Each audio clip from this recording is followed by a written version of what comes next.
Thursday, and you know what that means. Welcome to Max Wrestling episode 562. I am your captain, along with El Jefe, Moses Marquez. We are a week away from the 10th annual promo series Max event, which also means we're getting closer and closer to Survivor Series War Games. I can't do it like William Regal. But before we get there tonight, we are predicting AEW Full Gear. Only Regal can do it the proper way, but it's all good. We can try in our heads. Also, coming up this week's episode, it is the last week in the preliminary promo climax matches to determine the final for next week. Beer takes on Ted P. De Niro to punch his ticket into the climax final. Also, in Block A, the Appalachian Mafia comes for the best laugh in the business as Brew Capone takes on Rodney Slapovich. Ha ha! And this one is make or break in the Butcher Block. AT Wrestling squares off against Captain. Who takes home the 3 points? Who moves on? My goodness gracious, this has been one crazy promo climax, and that should have been all you needed to make Max Wrestling your new home for all things wrestling. But if not, now's the best time to join. And all you got to do is hit that like button and smash that subscribe button. For those that prefer the old-fashioned podcast, head on over to SoundCloud, Spotify, Apple Podcasts, whatever it is you get your podcast. And, of course, for all these links and the place to vote for the best week of all, the final week, head on over to the beautifully done website, maxwrestlingnet.weebly.com. Yeah, and make sure you check out the official Max Wrestling post show after Max. QR code is on the screen right now. Hosted by our very own Flex Murdoch, a.k.a. Corey Coulter, a.k.a. Cypher. You never know who's going to show up on the show. Or he could just run solo. You never know. You never know what's going to go down because the end of the show is never the end. We are at the end of the tournament, however, and a new unified champion, so do not miss your chance to vote, especially this week. You only have 24 hours to vote in the promo climax because we need to know who's going to be in the finals next week. We need to know. So, smash and go, scan and go, after the show, I should say. Alright, you know what? Before we get into this week's action, I want to find out the scores from last week because we're all itching. Oh, yeah. We're chomping at the bit. Itching. So, there it is. Let's start with Block A, because it's still anybody's ball game. Rodney Slapovich picks up 3 points over Cypher with 75%,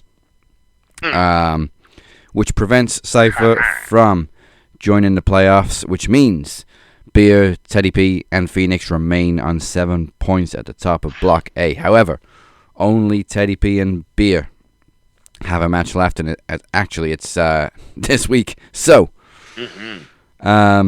Feeney will remain on 7 points. However, Beer or Teddy will be going through to the final.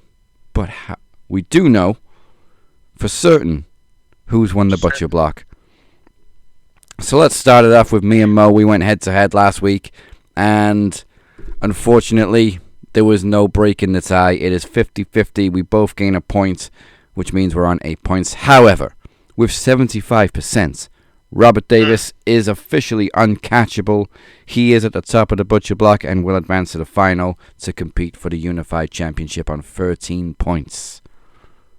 Way to go, Robbie. Just when I was hoping for the miracle. They let me down. Wolves did. They let me down. But depending on how this week's match between me and AT Russell goes, it may mean that Mo and I have to face each other again, along with Block A's runners-up in the playoff for the unspecified title. Specified, that's right. There is the alternate prize. Do not forget that. Yes, there is the final. You do want to be the unified champion, and it looks like it's going to be Rob against one of the Welsh, well, at least a Welshman or a local LA guy. I don't know. We're going to have to figure that one out. That's going to be a good one. Already anticipating that. I can tell you the possibility. So it's either going to be Robert Davis versus Beer one-on-one, or it's going to be Robert Davis versus Beer and Teddy if they tie this week in a triple threat. Ooh, that's right. But either way, Robert Davis is in the final. So, let's get into this week's WWE before we predict Full Gear a little bit later on. Hey. Tonight on Max!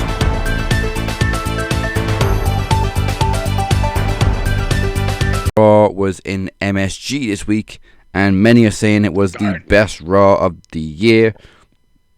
Hard to argue. Yeah, they always do good Raws in the Garden. Yeah, And they always saved the big names for the Garden too. So a lot went down in MSG. It was John Cena's final, I think it was his final Raw, but it was definitely his last time in MSG. So he opens the show celebrating becoming a Grand Slam champion with the IC title. He's interrupted once again by Dirty Dominic Mysterio. So we now know that their rematch is going to take place at Survivor Series. Cena's last PLE. Love it. And then we also got like an all-star team between Cena, Rey Mysterio, and Sheamus as they took on the Judgment Day. And I gotta say, Rey Mysterio has not slowed down. No. It's, how old is Rey these days? He's... Yeah. We're looking. I don't want to estimate, but he's over 40.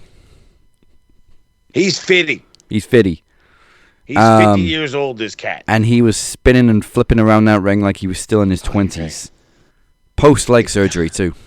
Oh, hey, don't forget that fun part where, leg surgery is a massive thing. Dude, luchadors are a different breed, man. They're just a different breed of cats. Because, you got to look at all the other dudes, especially, look at, the likes of Hechicero, if we're looking on the other side of the show in AEW, Hechicero and all the others, older fellows. Hell, actually, no.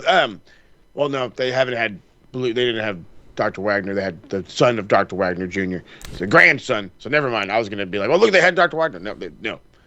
They had the younger version. But again, the older heads in the Lucha Libre life, they seem to always have it. And Rey has slowed. Let's be real here. From WCW to now, obviously Rey's slowed down a little bit, right? A little bit. But in retrospect, when you think of how long that's been from there to now, and again, it's only a little bit. Yeah. It's like owning a sports car, that just doesn't die. Well, I would say Italian, but in this case, it'd have to be a Mexican sports car, which they don't make, which is exactly why he's one of a kind. Yeah, as they say, he's the greatest luchador of all time. No, I'm in here. He made a strong case this week. Age 50. Yeah. Sheamus looked good too, but this match gave me vibes of 14 years ago. When they were all when they were all kind of a part of the top gimmick, you know what I mean? But none of them were the upper echelon except for John. And then they just have these rando tag matches. Yeah. For the fuck of it. And I do like that Cena had mini feuds with Sheamus and Rey. Sheamus won his first title from John. There was that time when Rey won the title in the tournament and then lost to Cena, and then Punk came back. Everybody hates that one, but it's hey, he put him over-ish, I think. I don't know. At least Rey became a world champion again. That's true. Briefly. It's better than nothing. It's better than nothing. But I'm super happy for Maxine Dupree. We've been saying for weeks how much she's improved and how much Becky is making her look even better than maybe she is. But yeah, the feud's been great.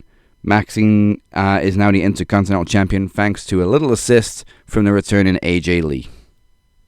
Hey, you take them where you can get them, and I think we had been talking about what AJ Lee is going to do when she returns, and she's going to turn on somebody.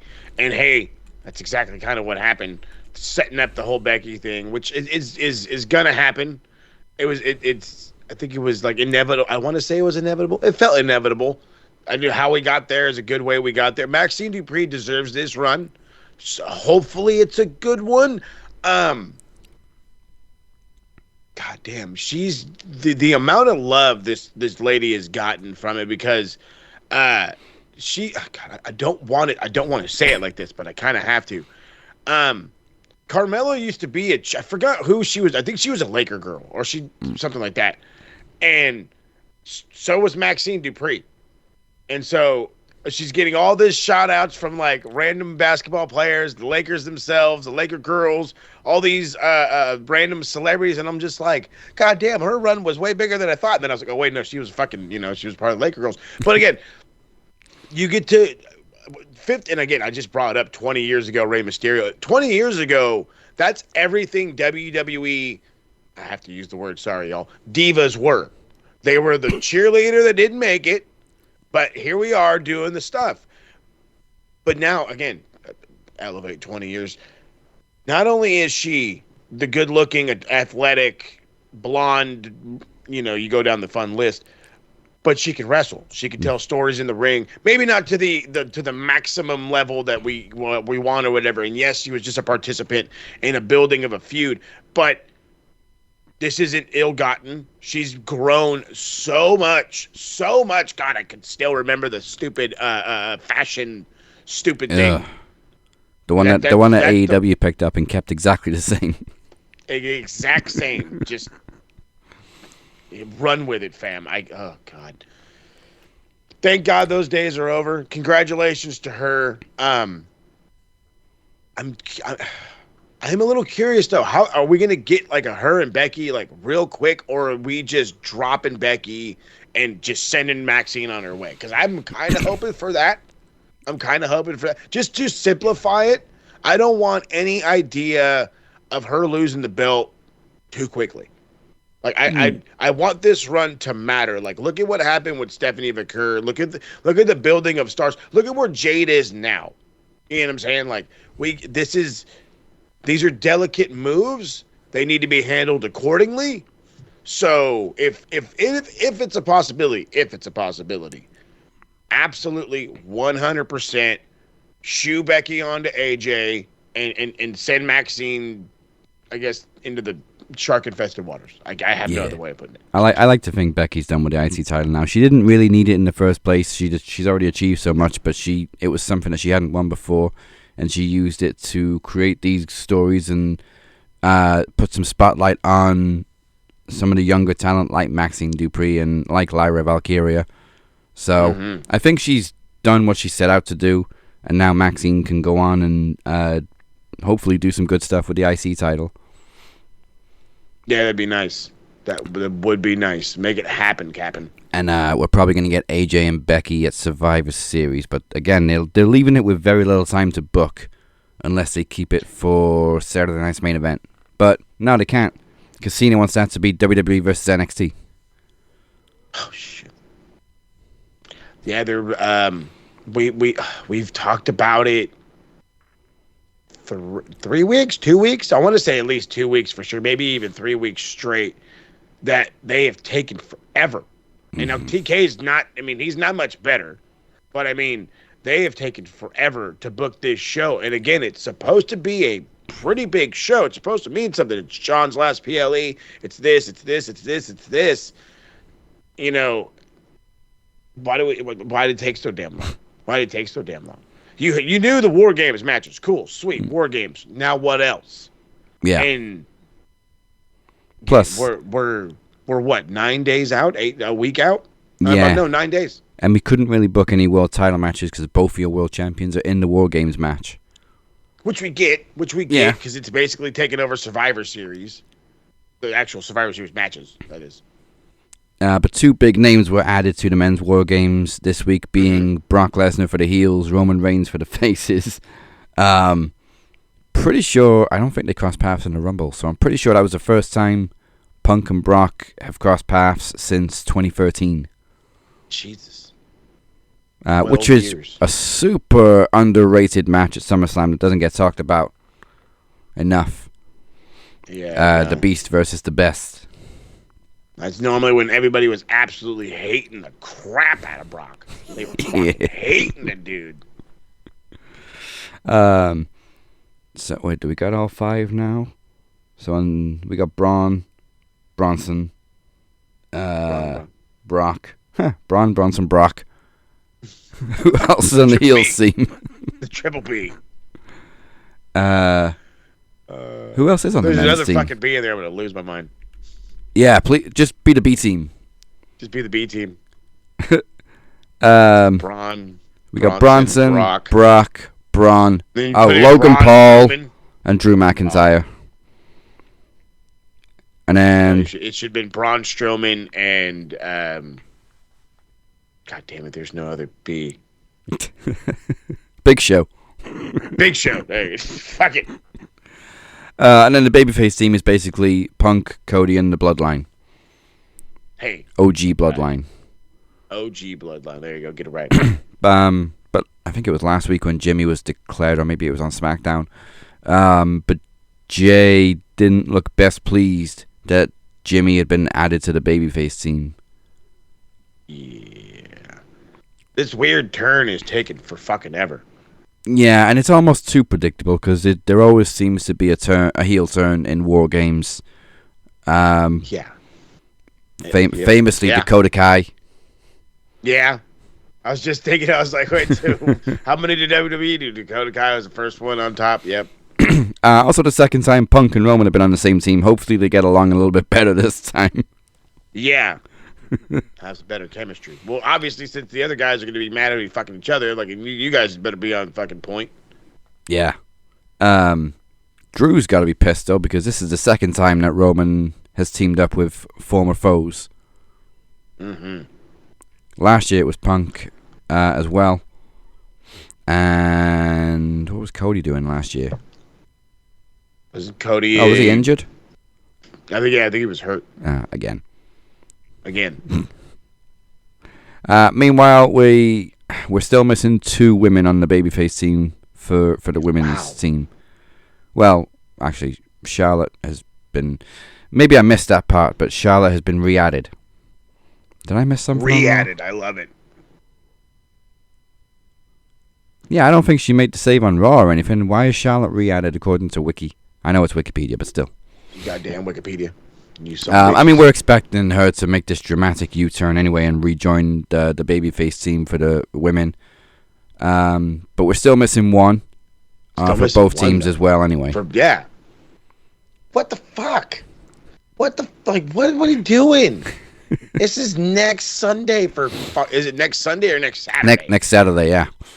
Oh, you fucks. But we do have at least 2 other matches added. Like I said, John Cena and Dom for the IC title rematch, and then Stephanie Vacker, for whatever reason, defending against Nikki Bella. Oh no. Yeah. Oh no. Don't let her win in San Diego, fam. All right, we kicked their ass out of there for a reason. John can win in Dago. That's cool. We won't be too mad. Dom can party with us afterwards. It'll be all good. I forgot it was her hometown. Mm-hmm. Oh yeah, don't do it. And then we gotta remember, Dom's there too. Dom's San Diego boy. I expect him to win it back because obviously there's no reason for Cena to keep it for a week or a month. That's it though. He won it for a week. That's so fucked. But so fucked. WWE, not WWE, TNA as well, are really doing people dirty with these short reigns lately. Yeah, Santana obviously lost the TNA title, and Tatum Paxley lost the NXT title back to JC Jane this past week. So what the fuck? What the fuck was the point? 24 days she held it for. Yeah, that's You could I don't know. You could have watched every episode of 24 twice in that time. Of course. Sorry, that's ridiculous. Yeah. Because every season is one day, so. Mm-hmm. That's ridiculous. Come on, people. I don't get it. Hopefully no flippy floppy. I don't get the hot potato reigns, but I'm expecting it for Cena anyway because he only won the IC title to become a Grand Slam champion, and I feel like he's probably going to win his last match at Saturday night's main event, so it makes sense for Dom to get a win over him, which will be big for Dirty Dom. Yeah, okay. Now you're putting it like that. I don't know, though. You just gave Gunther... Well, I don't know. This sounds like a total WWE consolation prize right there in itself. Hey, you know what? You're going to lose to John on fucking Saturday night's main event. But, hold on. Don't get mad. We gave you your old theme back. What the fuck? I'm so happy he got his old theme back, but yeah. Well, yeah, but I mean, like, I'm telling you, dude, that, like, let that be the consolation prize. Like, So, you got your old theme back and you're going to lose. Gunther's going to lose to Cena, but Dominic Mysterio gets to beat him. Hey. The thing is, though, Dom isn't going to do it clean. Probably not, but again, it wouldn't matter either way. Dom, and I don't want to say I hate saying this, but it feels a little weird saying this because of where Gunther started and all this other shit. But Dom is at a higher level than him right now. Yeah. And again, like as easy as it is to be like, yeah, to realize it, it's hard to like actually analyze that and think about it. Like, wait a minute, Gunther's on a lower level than Dominic Mysterio right now. Yeah, he is. It's a crazy thing. And yeah, it would be a gigantic win to beat John Cena a week after losing to him. One, you get it's a quick revenge. That means that's massive anyway. And then you're going to turn around and you're the hometown boy who's still, like, again, hot as all holy shit. Consistently shown on television, the whole 9 yards. We don't let him win in the hometown, but fuck it. I mean, I like it. Alternate timeline is Cena beats Dom either cleanly or Judgment Day finally turning on him. But either way, then Cena goes on and drops the title in his last match to whoever wins the tournament, likely Gunther. That was my initial reaction, is they're going to do that. But then again, like I said, I can absolutely see them just be like, your consolation prize is your song. Dom gets the fucking belt back. But hey, maybe then you face Dom. You know what I mean? I think it should. I honestly think it should be John passing the torch to Gunther, dropping the IC title to him. It just seems a little bit more simplistic because now he's not just Gunther. Now he's back to being the evil Austrian. Now he's evil and he's got the fucking I don't know. But it's just now it's a whole different aura, as the kids say. It's a whole different aura. And I think that's what it is. It's old school. It's old school. It's the idea. God, I don't want to fucking say it like this, but I have to say it like this. It's the Ultimate Warrior Hulk Hogan story. You got to pass the torch. It's nowhere. It's not. Somebody told me it was like Shawn and Ric Flair. I'm like, I will slap you. I will slap you. It is nowhere near that. This is the thing with John, which I think we've come to appreciate more in recent years, is that he likes to put people over. So the story going around is that Triple H wanted that Saturday night's main event to be like a 2-hour tribute to John Cena, and apparently Cena vetoed it and said no, because you'd either do too much or not enough, and either way you're going to upset people. So what I would like to propose, and this is John Cena talking, is you have the elite talent from WWE versus the elite talent from NXT, because all eyes are going to be on John Cena's last night, and so much exposure is going to be on that NXT roster. Bingo, bango. Like Javon Evans this guy again. Should start booking. Yeah, can we keep John Cena around as like a producer or something? Yeah, like he seems to get it. Maybe help out in NXT, because I don't know what the fuck they were doing with that women's title. Sean, you're normally better than this. Sean's fumbling. Well, then again, hold on. I can't be that guy. Sean's, hey, if we switch the footy that I was, you fumbling is that you kind of fumble regardless. It's like dribble. You know what I mean? He dribbles. So he got some contact. You know what I mean? So he lost the ball this one time. Doesn't mean he's not going to make every other run. It's almost like because Mandy Rose and Cora Jade, whatever the fuck you want to call them these days, went out again and reminded people how much money they're making and how they don't need wrestling money anymore because, they haven't reminded us for a couple of weeks. And it was almost like NXT were like, okay, fuck you, we're putting the title back on JC. That's great. I'm so glad that you found success in life. I'm so glad that it worked out for you girls outside of this lovely thing called the pro wrestlings. However, I don't, nor does the community, nor does the world need to give a shit that you now make more money showing your ass and tits over wrestling. Which is, hey. Good for you. Good for you. And that beautiful saying, use what your mama gave you has come true for the both of y'all. But your hard work is paid off. I'm not mad. I'm not hating. I'm just saying. I find it funny that they keep bringing it up as if it's a major loss to the wrestling industry. Like, yeah, they don't need you. That one. You don't need them. Fine, they don't need you. Now it's like if Sean left wrestling to just constantly do Playgirl. See, that's different. That would be like, hey, that's a totally other ball game. To be fair, Triple H told him girls bought that magazine, so. That joke will never not be old. Never not be old. That's comedy. Love Oh, yeah. love some DX. So we'll be predicting Survivor Series next week. Hopefully we get maybe 1 or 2 more matches added, and hopefully we'll find out who those mystery partners are, and we don't have to wait until the actual night of. Although a couple of years ago we did have to wait for Randy Orton until the night, but we all knew it was going to be Randy. We all knew it was going to be Randy. It works out in the end, so hopefully, I'm with you. Hopefully we get some answers. I would prefer it on SmackDown, but knowing them, we're going to push it a whole another week. But you know what we're not pushing? The promo climax. It's time for match 1 of 3 for this week's climax action. Let's kick it off with Block A. He's a professor. He's a master. But can Rodney Slavovich survive the Appalachian Mafia? Aha!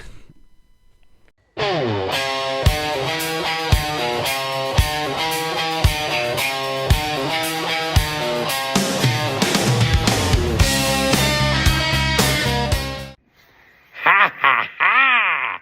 Hello, motherfuckers! Yes, my name is Professor Rodney Slavovich! Ha ha ha!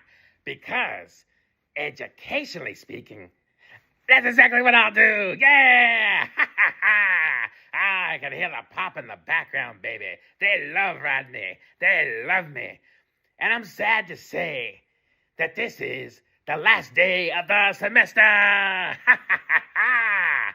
And that means that this is the final day of detention. Ha ha ha! Oh, it's been such a good time, baby. I've had such a great time schooling you motherfuckers. Yes, a boot up the ass, a fist to the face. One by one, I battled all the bullies that think that they run the place. Ha ha ha ha! And I have just one person left, and that is Mr. Brew Capone. Ha ha ha! Ah, but he doesn't come alone, does he? No, he's got some friends from the Appalachian Mafia. Ha ha ha! Oh, it's so good to face you, Brew. I don't know much about you, but I do know that if you want to win this battle, all you have to do is, well, make me an offer I can't refuse. Ha ha ha! You are in the Mafia. Oh my God, where do you bury the bodies, baby? Listen, Rodney doesn't want any trouble with you. I don't want to have to get into a fight with you. Look, I love the Mafia, and I love Brew Capone. Yeah, I love everything that you stand for, baby. I've seen all the crazy things that you've said and the way that you come at people with ferocity and fire. Ha ha ha! No need to come at old Rodney like that. Me and you, we could be friends, baby. Yeah, a little powwow, if you will. It's the last day of school. All we gotta do is get that TV, you know, the one that's on the cart. I push it in, you can hear the wheels and everything. And we have the audio-visual club help us out. We just gotta watch a video on the last day, baby. All the work has already been done. That's right, Brew, baby. I've seen all your battles, and you've done some good stuff. I especially like that one where you were standing in the wrestling ring. I mean, you're legit, baby. You're actually in the business. But I do want to say something. There's a guy. His name is Corey Cypher. Ha ha ha! Also known as Flex Murdoch. Ha ha ha! Oh, listen, I was so confused when I heard Flex saying such crazy, awful things about you, baby. And I was like, I don't even know what to believe. And I'm just curious. Do you need some help with that situation? Because if you do, Rodney is here to help. I'm always down to teach a motherfucker. Ha ha ha! I won't fight Flex Murdoch. No. But I know here on the school grounds of Max Wrestling that sometimes there are fights that take place after school. And Rodney just wants to be in the front row, baby, with my popcorn. I want to see who's going to win. Now, if you need any help, I might get behind Cypher, Flex Murdoch, and hit him with a chair. Ha ha ha! Take a seat, bitch. Ha ha ha ha! Ah, Brew Capone, I really don't have anything bad to say about you, but I want to thank you so much for showing up and for all the things that you do. As a matter of fact, Rodney wants to thank everybody in the promo climax. All the people from the Butcher Block and all the people from Block A, which, how come we didn't get a cool name, baby? We could have been the Appalachian Block. Ha ha ha! Fix that next time, Dazzle Lee. You guys all did so great. It was so nice to see everybody do everything. And I think I especially love facing Jonathan Beveridge. Ha ha ha. Oh, and I remember that time that I faced Craig Phoenix. Yeah, Phoenix. Yeah, you guys all did such a great job. And I gotta say that Rodney's sad that it's over. But you know what? I want to make sure that everybody signs my yearbook. Ha ha ha. School's out for the summer, baby. And if you need anything, you know where to find old Rodney. I'll be right back here next time, ready to school all you bitches. Thanks for a great year, and enjoy your graduation. Bye, Brew Capone. Bye, everybody. Rodney's out, bitch. Ah, ha, ha, ha, ha, ha.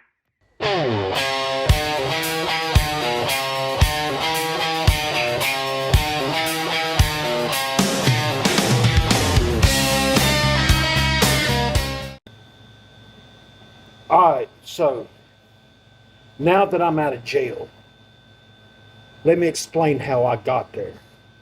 This so-called Rodney Slapavich, I'm about to slap that bitch right now for after what the fuck he done to Brew Capone.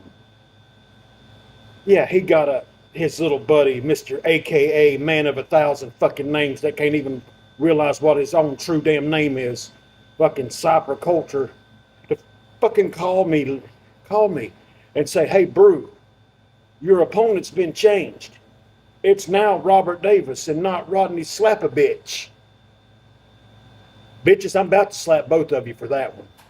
Because I go over there, I do what the Brew Capone and Appalachian Mafia does best. I break in. I go catch him doing shit that he shouldn't be doing. I go back home, think everything's fine, cool. I'm having a nice filet mignon, glass of red wine, baked potato, fresh Caesar salad, fresh lobster from Maine that I had flown in just for me. I get a knock on the door. It's the fucking police saying that now charges have been taken out on me for breaking and entering. That was all. But the good thing is I had the phone conversation. I had it. I know it was you, slap a bitch,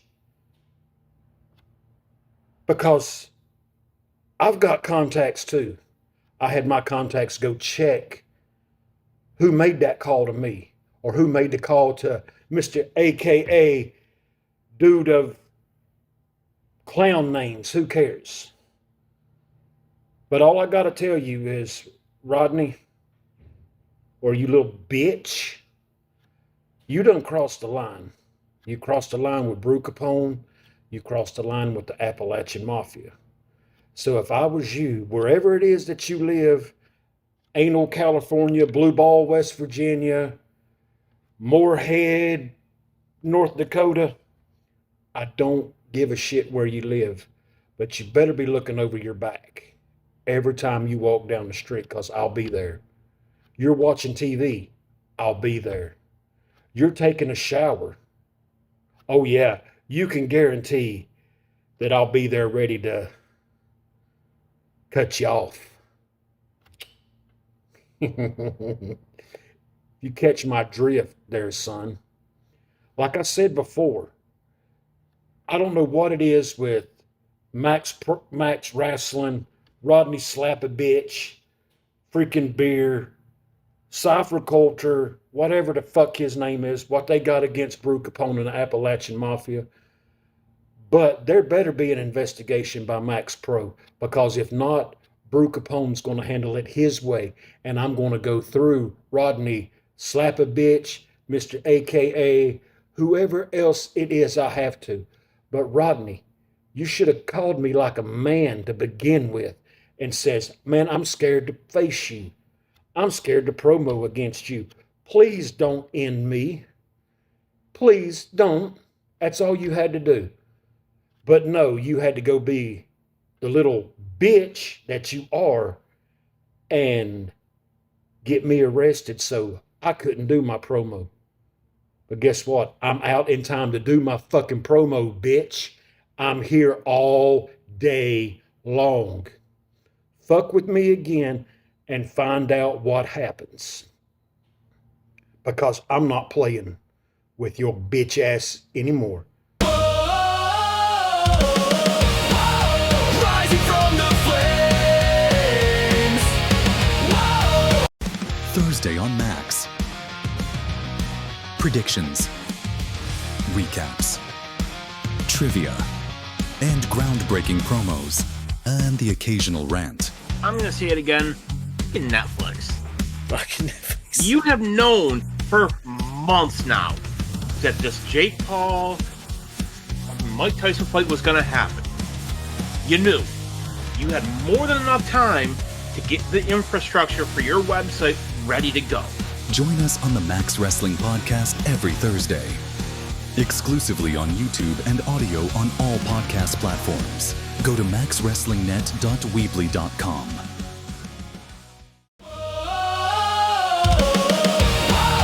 Rising from the flames. Welcome back to Max Wrestling. I am the captain. He is El Jefe, speak his name, and he appears. We are just twos this week. But once again, make sure you drop a people's elbow on the like button and a 5-knuckle shuffle on the subscribe button. Follow us on all podcast platforms and social media at Max Wrestling UK, and make sure you visit maxwrestlingnet.weebly.com. Now, y'all want some more promos? I want some more promos. These two have their history, especially in the knowledge game, but this is all about the climax, and it's all about Beer securing his victory in Block A for the Dragon Club. But this is the decider. Whoever wins this wins Block A. If they both win, they're both going through to the final. It is Beer. Well, if they both win, if they tie. You know what I mean. It's Beer versus the undefeatable knowledge champion, Ted P. De Niro. I'll say it once, I'll say it loud, I'll say it proud. Up the beer. Obviously, it's a big week. We got 3 matches, and, you know, it's hectic with this schedule. So, we're not going to fit that promo into this show, so if you want to check it out, it will be uploaded after the show, and it will be on the website for you to vote, so go check out Beer and Teddy. Now, it is time for Full Gear predictions. Okay, so thanks to Tony. We got 13 motherfucking matches on this pay-per-view once again. 4 of those are on the pre-show. Which, you know, when you really think about it, 9 matches isn't awful for a main show, No, but it's had still a worse. lot.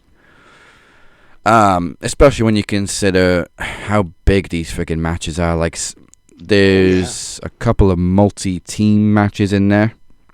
Mm-hmm. So let's kick it off with a pre-show because hardly anybody cares. Boom and Doom versus RPG Vice. Roppongi Vice. Yeah. Roppongi Vice. Which is crazy. It's the first time we've seen Rocky Romero and Trent Barreto in a while. I forgot they Or were is it still Chuck there. T? I think it's Chucky T. So that's good. No, I think it's Trent in this match. Oh, is it Trent? Oh, awesome. Glad to see Trent. Happy to see Trent. Former PWG world champ, that guy. Awesome guy. But Boom and Doom, you know what I mean? It's what's the fucking goddamn the chocolate chip cookie. I cannot stand that shit. I can't stand it. And then fucking apparently QT Marshall's got nothing else to do in life. So he's best friends with the cookie guy. I They're thought he making was a costume trainer trips now. together. I thought he was too, and apparently all he's training is fucking AJ, and that's the only guy he's training. And like I said, they're going to Costco together. Yeah. So I feel bad for Roppongi Vice, but I'm just gonna give this to Boom and Doom because they're probably just gonna get the fan service win. Because some people like him.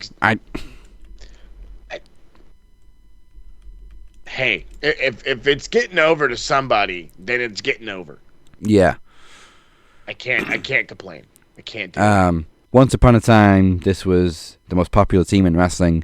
Then they split up, and I don't know what the fuck's going on with them now. They're acclaimed, but they're not the I don't know what the acclaimed. fuck's going on with all these guys. Either way, it's Max Caster and Anthony Bowens, the former acclaimed, versus the Bang Bang Gang, versus Bill and Keith, versus the Outrunners for $200K. There's a lot of money matches going around in AEW right now. I'm just, the money's flowing. Yeah. Somehow, some way. Like, what the fuck's going on around here at fucking TK? You got money like that, my man? It's like when Vince was doing the giveaway every week on Raw to the public. Oh. TK is now just throwing bonus money in random matches. I'm totally gonna make fun of this nerd now. So you're gonna tell me you're fucking giving away $200,000 in like $1 million matches, and your fucking team is sitting 15th on the table? Come on, man. Come on. Where's the priorities of life, brother? Oh Lord. You know what? I feel so bad for all these dudes in this match, because it's like the Outrunners got over. And people were loving them, and they were like, cool, go to the pre-show. And it's like, what? Why? And I'll wait on the Acclaimed. Bill and Keith are kind of whatever. Big Bill is being wasted like nobody's fucking business. This guy is legit 7 foot, ripped to dog shit. Like, how you cannot find something for him to fucking do is astonishing. Absolutely astonishing. The Bang Bang Gang, love them. They have lost all their fucking luster and then some. And it's again another one of all TK's fault. Somehow you guys could have kept these dudes in the mix. Now this whole thing with fucking Jamie, and I was gonna call him fucking Jamie Noble, with God damn it, fucking the stupid guy in the back. I can't remember right now. The fucking anyway, Jamie something or another. He's all trying to get them back together and shit. And it's cool, but I'm like, they broke up for a reason. Like, they were kind of doing their own thing, and then I kind of wanted, like, truth be told, I wouldn't have cared if they both would have fucked off. You know what I mean? Just fucking go beat it. But they're pushing them back together to throw them in this match. I don't think they're going to get anywhere. I kind of want to see what the Outrunners are going to do with $200K. Like, are they gonna stay in the 80s and like do what you would do in the 80s with $200K, which is that was a lot of money in the 80s every weekend. Well, Tony Khan, yeah, I mean, he's all about the cocaine, baby. You know what I mean? And that's how it was in the 80s. $200,000. Shh. Call Tony Montana myself. I can see the segments now, and they'd be a lot of fun. But exactly. This must all be happening on Collision, because I don't know what the fuck's going on with Max Caster and Anthony Bowens. They're kind of reuniting, but they're not officially the Acclaimed or whatever. So I think they'd probably be the safest pick, especially for a pre-show match. Mm-hmm. But you know what? I'm with you. I want to see what the Outrunners do with $200K. That's where your creative is, because if you just give it to the Acclaimed, that's not the Acclaimed. It's kind of boring. It's very boring. Not kind of boring. It's very boring. The CMLL Trios titles are on the line with El Sky Team versus the Don Callis family. This was just a bit of a weird one. But see, this is the one where I was like, because here's the thing with this one that weirds me out, because it's the Don Callis family, but it's the Don Callis family in the form of the Elite, Takeshita, Okada, and Hechicero. So, like, I understand, like, Hechicero, hey, a fucking former CMLL, World Heavyweight Champion, all that fucking shit. Why not be a fucking trios champ for him, right? Why not? But again, we're talking about Okada and Takeshita, who already have all kinds of beef in the world. And I promise you, next month, they're going to have a match for the Unified Championship. I feel it in my gut. We know that Takeshita is going to be headlining Wrestle Kingdom, January the 4th. It's a guarantee. I've talked about it. We've set it up at this point. The breakup is official. It's going to happen. Go into Wrestle Kingdom with Okada's belt, with that belt. The whole, you know what I mean? Go in there just dripping. You know what I'm saying? Have that over-the-top momentum because you beat the great Okada. I don't see them, especially in a fucking pre-show, I don't see them connecting enough to win the Trios Championships, even though I would love it just to see them hate each other and, like, have to compete and fucking, work together at some point. It would be the weirdest dynamic in the world. But after last night on Dynamite, when he was, when they fucking beat up Mark Briscoe, and he kind of made the comment, he's like, well, yeah, well, Takeshita wouldn't do this. And I'm like, oh. So that right there implants it. And as much as I'd love to see just utter calamity for belts that nobody gives a shit about, El Sky Team will remain the Trios champions for CMLL. Yeah, and just to point out, Al Sky team is Mascara Dorada, Mystico, and Neon. Quality. Yeah, why you got Okada and fucking Takeshita on a pre-show is beyond me. But Seriously. I guess Hechicero is there to take the pin. So same for me. Al Sky team retain. I think Okada and Takeshita would make funny world tag team champions given their dynamic. But they're definitely gonna turn on each other at some point. Yeah. I think you could go that old school, like early 2000s fucking, hey, enemies are now tag champs shit that Vince used to run. And I think that could work, but I don't think you could do it with a third man in the middle. You know what I mean? All right, we got Hook and Eddie Kingston versus TBA. Now, speaking of loss of aura, Eddie Kingston was so over at one point. Dude. He was hanging in there with Joe, with Mox, going toe-to-toe with Punk on the mic. And obviously he got injured. He went away for a long, long time. Long-ass time. And then he finally comes back. And he's wrestling Nobody's on Collision.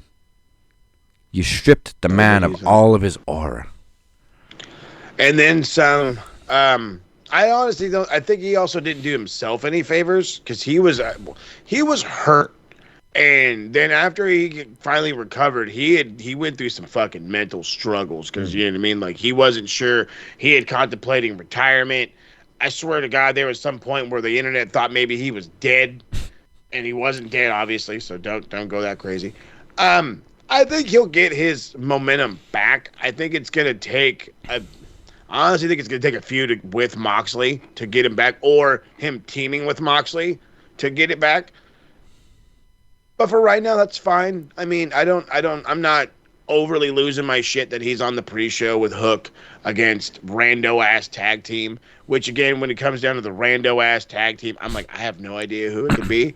I also don't think it matters because I think Hook and Eddie Kingston are meant to get a dub here. They're meant to get a little momentum push, hopefully, towards the main event scene, or not at least main event scene, but at least the fucking, actual pay-per-view scene. Yeah, I don't know what teams there are. Exactly. Unless it's the Ops, so Hobbs and well, we can't do Hobbs because Hobbs is hurt. Oh shit, yeah. Got it. Hobbs is hurt. So it can't be him and Shibata, and Shibata can't team with Joe. Nope. So I don't know any other tag teams so that don't already have a match. Well, yeah, because we just talked about fucking 4 of them in this one match, and then you got the Don Callis family you just pushed out of the damn way. Then you got the $1 million match. Exactly. So you don't Who really is that? have any tag teams. The only other one that we have would be like Jet Speed or God damn it. But this would have to be What a the heel fuck is- team. Or like there was a weird fucking team of Leo Rush and Action Andrade. Whatever Keep the fuck forgetting they're about called. them. That's the only other nerds I could think of. So it's going to be a Hook and Kingston win regardless. Yeah, it's random. Didn't need to be. I mean, I know it's not on the main card, but it didn't really need to be on a pay-per-view. No. But knowing them, they might extend it a little bit and pour it into this opener just to do what they did last show. And hey, it kind of worked. Yeah. All right, let's get on to the main show and let's kick it off with Darby Allin versus Pac. I'm indifferent on this one. First, I'm going to make the obvious joke. Darby Allin is obviously still cold from climbing Mount Everest because he just loves to be lit on fire lately, or go through fiery things. But hey, to each their own. I could tell they're trying to do something with Pac. The question is what? What is it that you're trying? Because I don't know what you're trying to accomplish. I can tell you're trying to accomplish something. There's something on the mind. Something you guys are trying to figure out how to push him. Take the shirt off him again. That's the number one thing. But put him against Darby, I don't think is the best idea. Don't Darby doesn't have a lot of friends. We've discovered that his only friend is his grandpa Sting. So I'm gonna go Pac, even though I don't really see the point of Darby. I don't see the point of this match. Period. Like, I get the feud, but it's like we are trying to continuously extend through proximity or through fucking. I forgot the fucking cool word I was going to use. We're trying to branch this out for no fucking reason to try to keep Darby and Mox in a feud together.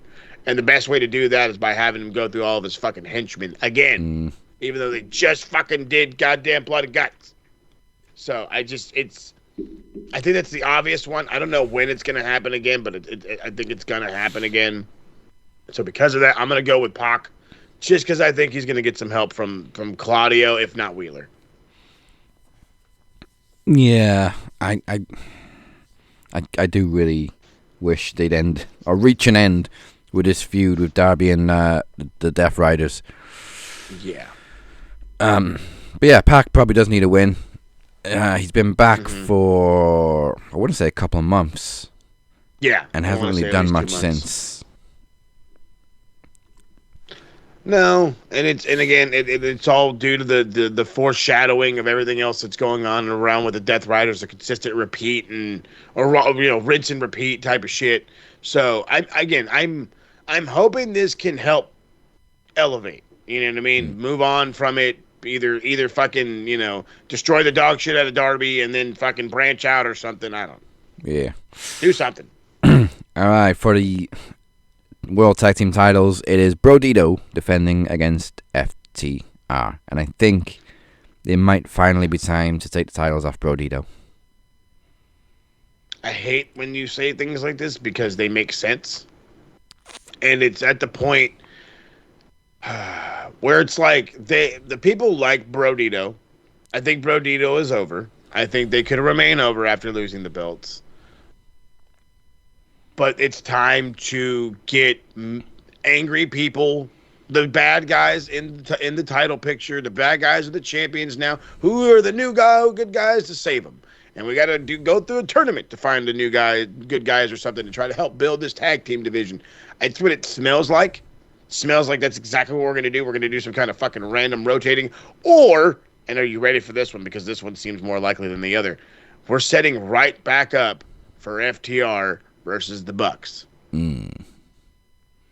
Because the Bucks are already looking like they're going to turn because they don't want to join the Don Callis family and all this and this and this and this. So I would not be surprised if this is just setting like the 19-time fucking tag team champs, which I'm not ever mad at. It's just they don't know how to book it more than one show after that. That's the problem that I have. I mean, look at the Hurt Business and fucking... Yeah. Ricochet. Oh, forgot about them. They could be against Hook and Kingston, but let's not put them on the pre-show. Yeah. No. Please don't do that.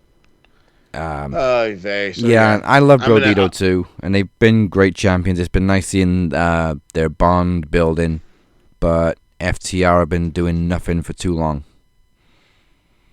Nothing for too long. They're out there beating up legends. If fucking Ricky the Dragon Steamboat's getting his ass kicked for fuck's sake. It's supposed to be Flair as well. Yeah, like what the fuck? So it's time. I don't want to say it's like it's so inevitable we have to do, but no, it's time. Let's pull the trigger. Let them have a run before we give them the Bucks. If the Bucks have to happen, wait until like March. Okay, wait till like March. All right, well, speaking of the Bucks, they're teaming with Josh Alexander to take on Kenny Omega and Jurassic Express for $1 million. $1 million. You guys take me back. Love the Dr. Evil. All the way. I gotta watch all these fucking movies now. Thanks a lot. Now I gotta totally do it. God, this one is so weird. Oh, God, it's so weird now because... Again, the Bucks they had this whole thing. Don Callis came out on Dynamite, was like, you guys have the entrances now. You guys have the fucking limos now. Tell everybody you're part of the Don Callis family. And they're like, hey, what's that over there? Like they are just avoiding this like the fucking plague they are. And now they got to, and then they had a moment where it was like, hey, beat up Kenny. I don't know if I want to beat up Kenny. And it's like, what do you mean you don't want to beat up Kenny? So I would not be surprised if like this whole match just crumbles. But Don Callis is the Don Callis that he is. He's the fucking mastermind of all masterminds. He has a family behind him. He has a plethora of other guys who surprisingly aren't in a match, and most of his guys are in a match, so he's still got extra dudes. So there's going to be plenty of guys who can interfere. There's Bag of Dicks, Danny Garcia, there's Lance Archer. You know, there's plenty of folk that can get in there and fuck this shit up. I think what's going to happen is, as much as I think the world would just love to see Kenny Omega and Jurassic Express beat Josh Alexander and then the Bucks embrace afterwards, and it's a whole big thing, and we have the Elite back together because, you know, nostalgia. I think what's going to happen is rather the opposite. Is I think that they're going to try to have a match. Don Callis' family is going to run in and maybe make a fuss without getting the match thrown out somehow, some fucking way. And Josh Alexander is going to get the pin. Don Callis' family.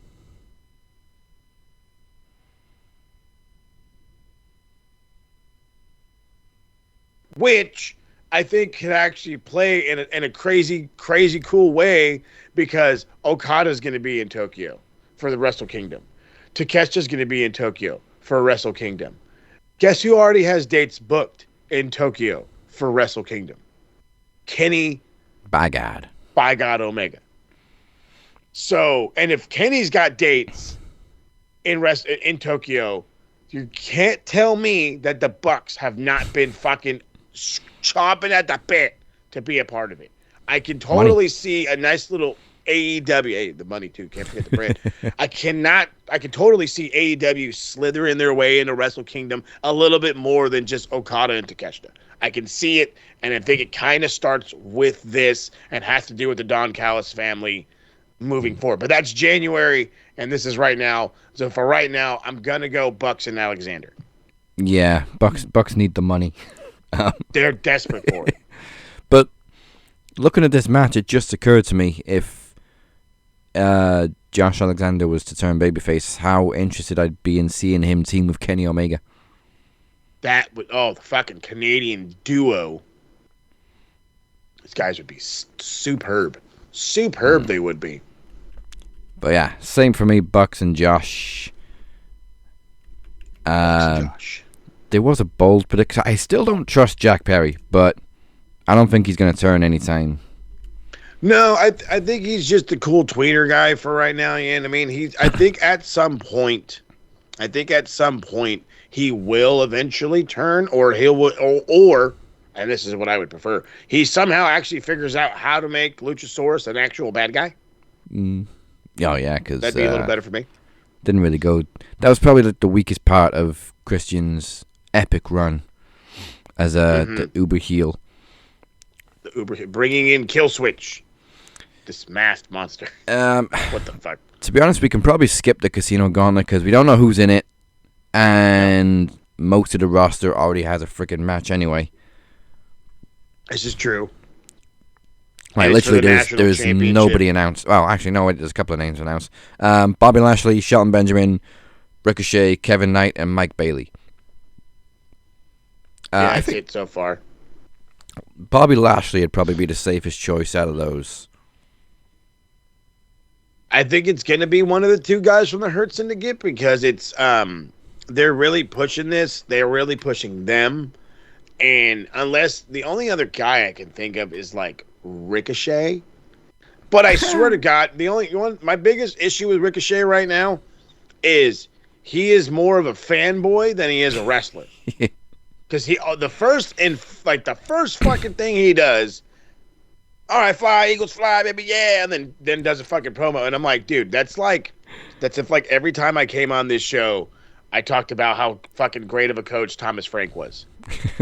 or if I talked about, did you see the brilliant work by Brendan Johnson, during the international break? Like, if I constantly, and I'm going to say it like this, even though I love the game, if I constantly suck the D that is the footy and just overrid everything else I was doing, or I should say do it before I did everything else, I'd be annoying as shit, and not in a cool way. You're just annoying as shit. Like, relax. But Ricochet's very good at being annoying. Oh, no, he fucking kills it. Don't get me wrong. I'm not going to deny him his ability to be annoying as all fuck, but... All right, so we'll leave the Casino Gauntlet wide open because there's only, 5 or 6 names announced for it. Let's move on to, we'll get to like 12, another sure. late addition to the show. The Babes of Wrath versus the Sisters of Sin Love that name. versus Timeless Love Bombs versus Marina and Megan. Like the only duo in this tournament without a team name. The winning team will choose a stipulation for their semi-final match in the tournament for the women's tag team titles. I'm all for getting more women's matches on the show, but this one just seems pointless. You've already got the tournament going, so now you're going to have a match between all the semi-finalists, and they get to choose a stipulation for their match in the tournament. Yep. There's just... you're shoving too much into it, Tony. I feel like this is like when like the random times in the Prem where like you play like a rival team and then that next Wednesday you play them in a cup game. Yeah. This is exactly what that feels like. Exactly what this feels like. And I'm like, why? Like in that sport, I get it. You don't have a fucking choice. You don't have a fucking choice. You booked this shit.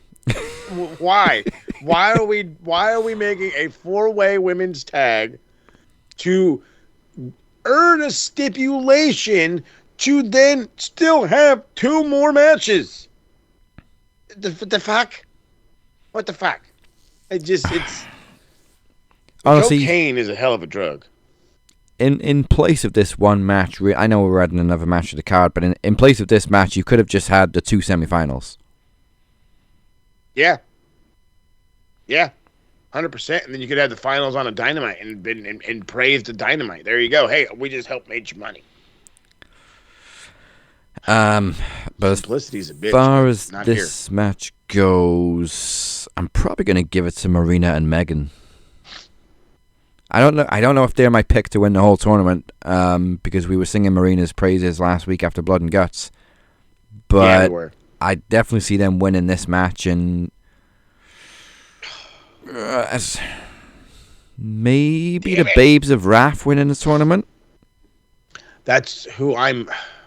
So my 2 right now are the Babes of Wrath and the Timeless Love Bombs, and I really do think that the Babes of Wrath would work out better because it's fucking Willow Nightingale and Harley Cameron. Yeah. And I think their dynamic works so well. It's like it's really, really, really over. And it's over in the way that you want your women's wrestlers to be over. You have men getting excited when Willow comes out, and not just for her looks. She's a great wrestler, great overall talker, great everything. And then you have Harley Cameron, who I've said it before, and I'll say it again right now. She's a fucking national treasure, this girl. I don't understand how she went from I have no idea how to do this business or been in this business or whatever to absolutely stomping it. She's stomping it, she is. She's a fucking ventriloquist. She's fucking gorgeous. She's got really good in the ring somehow. She's hilarious. She can cut a good promo. Everything she does is great. It works for her. There is no one else like a Harley Cameron but Harley Cameron, and their dynamic together. It works awesomely. However, if we're talking about fucking Toni Storm, okay? Toni Storm, it's the same thing we're dealing with Rhea right now, okay, on the other side. Rhea's got a broken nose, and you could give a shit. It's still Rhea Ripley. She has lost 0 aura, 0 essence. She's still there. With this one, it's Toni Storm in the same aspect, 0 loss of essence and aura, and then you give her lover, her partner, the person we all wanted to see her tag with anyway, in Mina Shirakawa. And so I'm like, I love those. But, again, at the same time, you're talking about Marina Shafir for the first time in her fucking, 3-year AEW run. We're actually talking positive about her. Yeah, it's a rough one. It's a rough one. But, yeah, I'm going to stick with you. And I think Marina and Megan are going to get the upper hand. And that may help them get into the final, but I don't think they're going to win the final.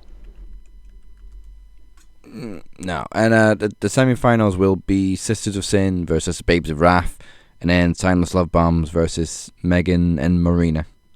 No. Oh, well. I think that's how it's going to go down. I think they'll end up in the final. I think they will. I hope Speaking of Holly, though, she cut an awesome promo on Athena this past week, challenging her for the ROH title. Probably one of her best promos. If you haven't seen it yet, go check it out. It's the whole promo's on Instagram.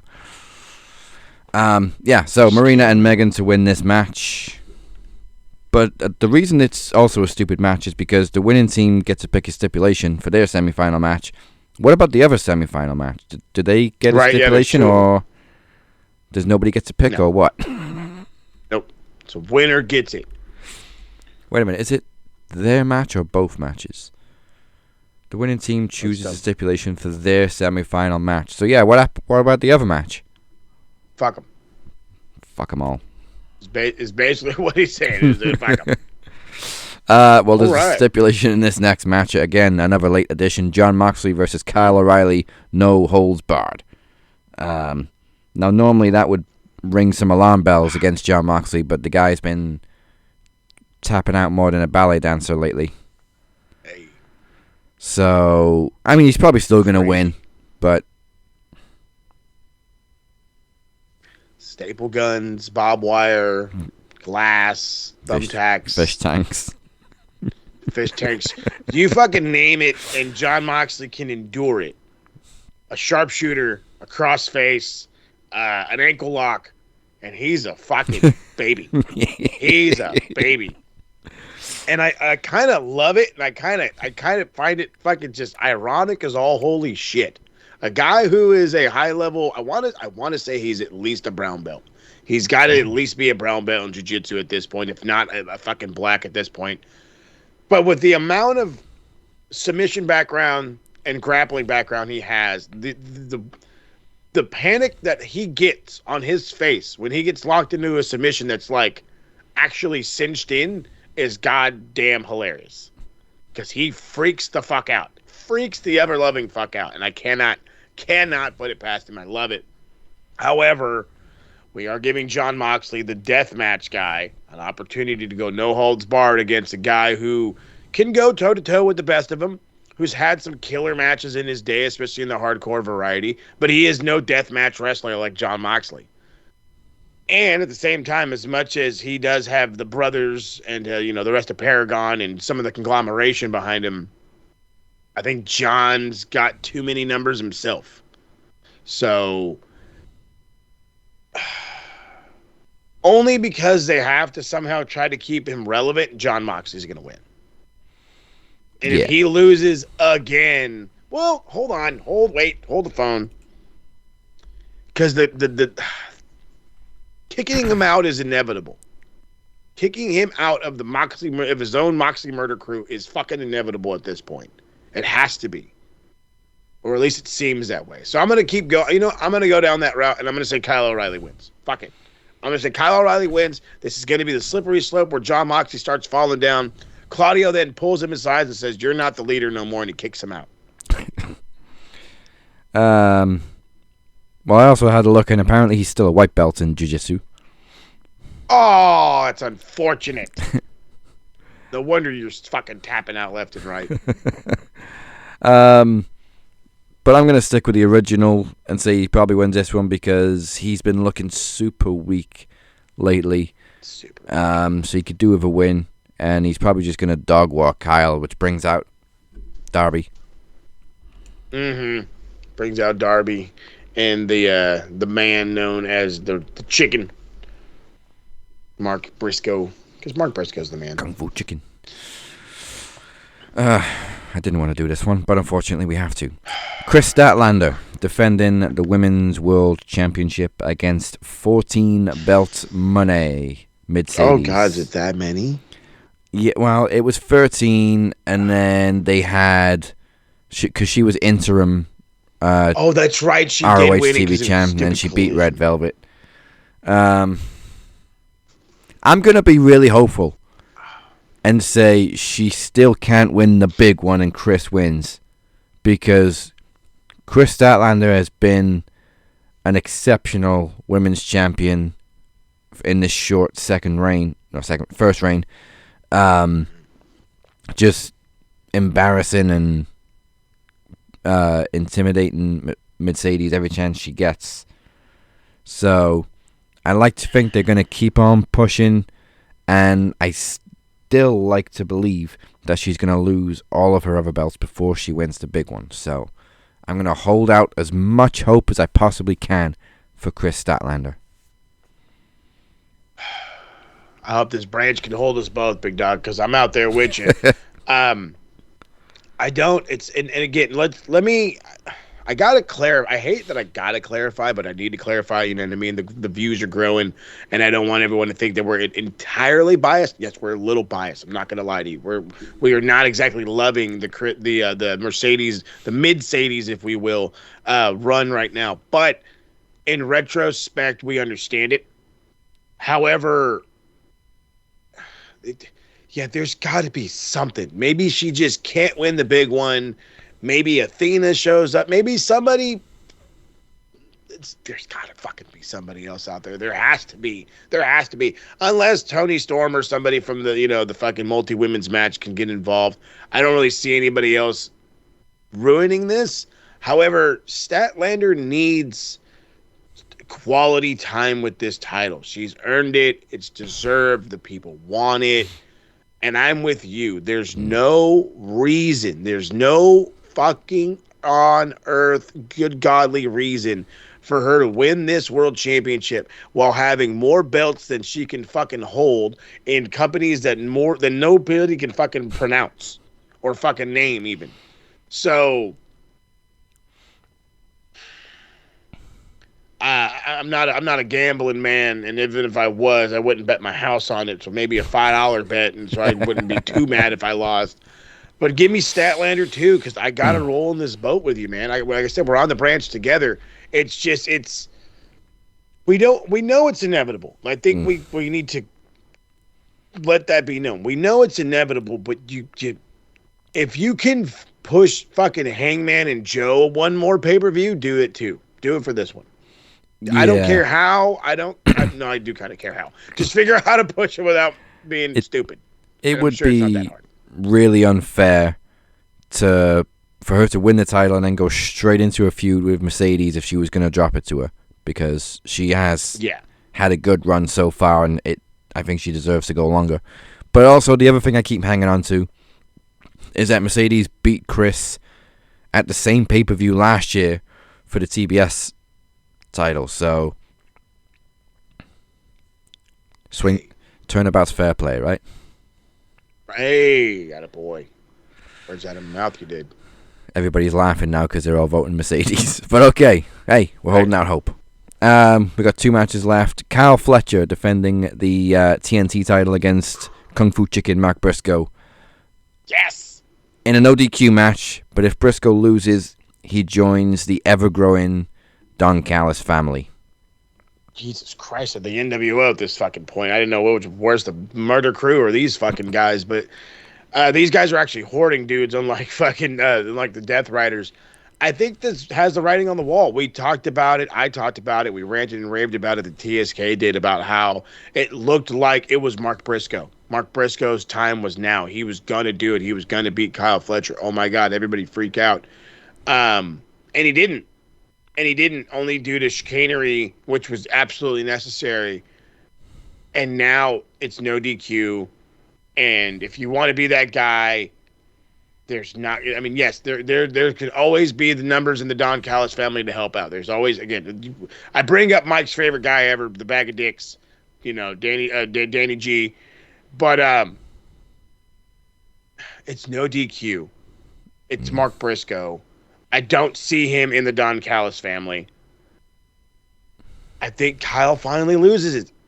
Kyle loses the TNT championship, and he goes on for any other fucking belt at this point. Maybe he goes on towards the world title picture, which would be ideal. Yeah. I'm the same. I think Kyle's had a great run. Excellent. He doesn't really need it anymore. He's already proved he can hang with the main eventers. He's already had a world title match while he's been TNT champion. And honestly, I think he's outgrown the Don Callis family. Yeah, he has. He really has. He doesn't need them anymore. I mean, it's not a bad thing that he's with them. They're not bringing him down, but he can 100% be on his own right now. 100% be on his own. Also, I think it's time that Briscoe had a title in AEW. I know he's already had the Ring of Honor world title, but that kind of flew under the radar a little bit. Make him a main mid-card champion. Two for Briscoe, which brings us to the main event, which is a steel cage match for the World Championship. Okay. Hangman Adam Page versus Samoa Joe. Samoan Joseph. Joe's been great in the second half of this feud. I hate it. I hate it so much. Like, and then okay, hold on. Let me rephrase that really quick. I hate that Joe is so fucking good. Cause it's like, dude, you gotta be the champ. Like, it's fucking, who's cutting these promos like this? Who's doing this shit? Like, nobody does anything. Joe is absolutely one of a kind. He has been one of a kind since his fucking smaller days, if you will, in TNA, to when he dominated in NXT, to when he should have dominated the fucking main event scene. We could have had him beating Brock Lesnar, making a whole new beat. So many possibilities could have happened, should have happened, didn't happen because Vince. I'll leave it at that part. And now he's here in AEW, and unfortunately, due to health issues or whatever, his runs are short. But as short as they are, have any of them been bad? No. Because he's fucking Samoa Joe. This guy's awesome. However, and as awesome as he is, and as great of a story as it would be for him to be, I want to say, a two-time AEW World Champion, it's Hangman's show. It is the world of AEW revolves around Hangman. And I can't see him not being on top of that pedestal until after the calendar year. And then only then I have, and again, I'm doing this because my way of rolling up, or I should say starting 2026 is with Kyle Fletcher as your AEW World Champion.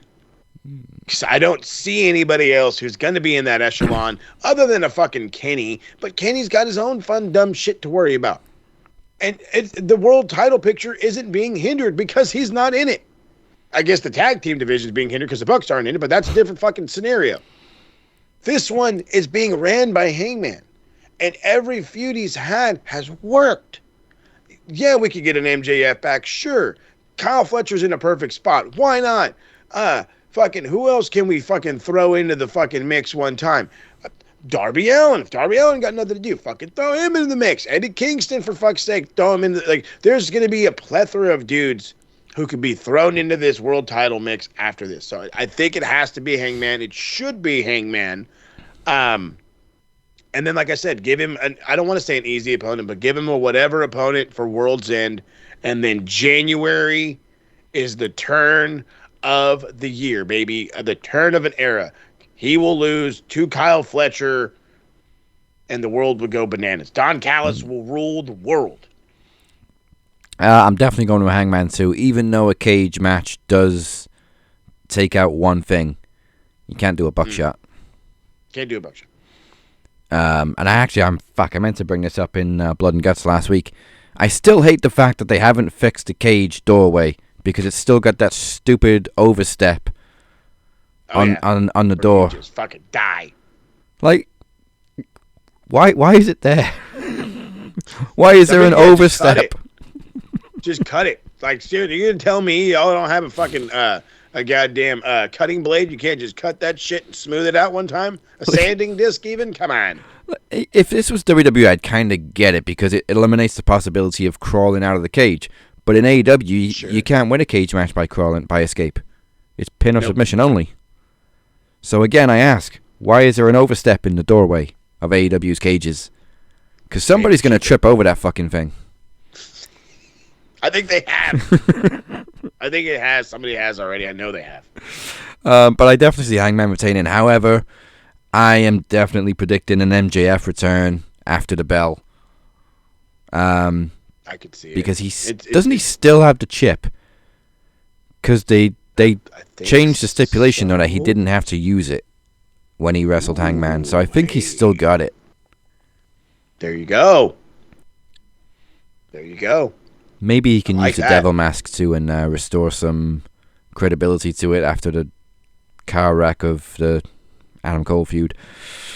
But MJF's been away for a while. He's kind of the king of disappearing and then showing up right at the end of big pay-per-view world title matches in AEW and just immediately reinserting himself as a top heel. So give me some MJF, please. Do it. We like it. But I do definitely agree. I want to see Cal Fletcher with that title at some point too. Yeah, man. All right, done. we made it through 13 matches, Tony. We still got Collision, so please don't add any more. No, Collision happened already. It was a 3-hour show on Wednesday, so we're good. Okay, we're clear. Okay, we got 13 matches for Full Gear. Don't do it WWE and announce it on social media. Yeah, don't do it. We are just days away from our next Max event promo series 10. It comes your way. It's a 2-night epic event and comes your way. The 25th and the 27th of November, featuring predictions for Survivor Series War Games. It is promo series tradition. The Knowledge Championship will be on the line in the winner stays on gauntlet as Teddy P defends against Moses Marquez. The winner goes on to defend against the next two challengers. And as we found out a couple weeks ago, Blade Rodriguez replaced Cypher to be challenger number 2, and then challenger number 3 is still TBD. So the tournament, the winner stays on gauntlet begins on night 1, and then the third challenge will be on night 2. Love me some knowledge. It is endgame for the promo climax as the winners of Block A and Block B will face each other for the Max Unified Championship, and the winners of the playoffs will face each other for the unspecified championship. And we now know for sure that Robert Davis will definitely win the B block and will advance to the final. The question is, who will he take on? Who wins the A block? Is it Teddy? Is it Beer? Only one way to find out. We will also find out what Stevie Nicks is all about as he debuts as Mike Larkin's tag team partner. They've done plenty of shows over the years together. First time as a tag team on Max Wrestling. They will be facing Mo and DC for the Max Tag Team Championships in TV Rules. Oh my goodness. Friends going at it. It's going to be crazy. Speaking of crazy, it is now a triple threat. I have inserted myself into this madness. It will be me. It'll be Beer. It'll be Cypher to determine who will face the Demoness for the World Championship at Promo Get It next month. Am I crazy? You bet your ass I am. Anybody who wants to get into Demoness's business is definitely crazy. Once again, it is a 2-day event, so don't miss night 1 this Tuesday. And then night 2, of course, on the normal Thursday. And I will also have a preview on the show of what's to come in 2026, plus a major announcement regarding the future of Max Wrestling. Join us on November 25th and 27th. Go to maxwrestlingnet.weebly.com/promo series for more information. And now that we know for sure that neither me or Cypher will be in the final, which means we both kind of lose our titles, I will confirm what the unspecified title is. So Robert Davis will definitely be in the final against the winner of Block A. They will compete for the Unified Championship, which will then become the brand new Max Wrestling International Championship. Hey. And the rules for that one is you can't face anybody from the same place. So it's got to be UK versus US or whatever. Ooh, okay. You can't have UK versus UK or US versus US. I like it. I like it. And as far as the unspecified title, so once the climax is over, the TV and the dual titles, Welsh title, whatever you want to call it, will be unified. The dual title will be retired, and then the television championship will become the runner-up prize in the promo climax. Ooh. So there you go. No more unspecification. No more. The question is, of course, who will be in the playoffs for Block B? Currently, it is myself, Moses. We're both on 8 points. Which means it would be a triple threat with Feeney, depending on how today's match goes. Oh yeah. Could be. But it all depends on how this next match goes, because it is your very own captain versus A.T. Rustler. I've never faced this version of Dr. Costello before, so let's see how it goes.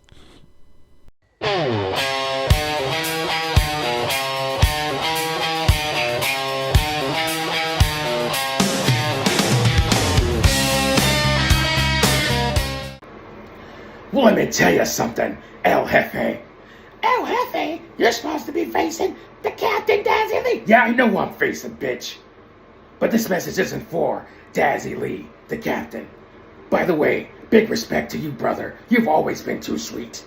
This message is for Moses Marquez, El Jefe. Yeah, that's right, brother. Yeah, I saw your promo last week, brother.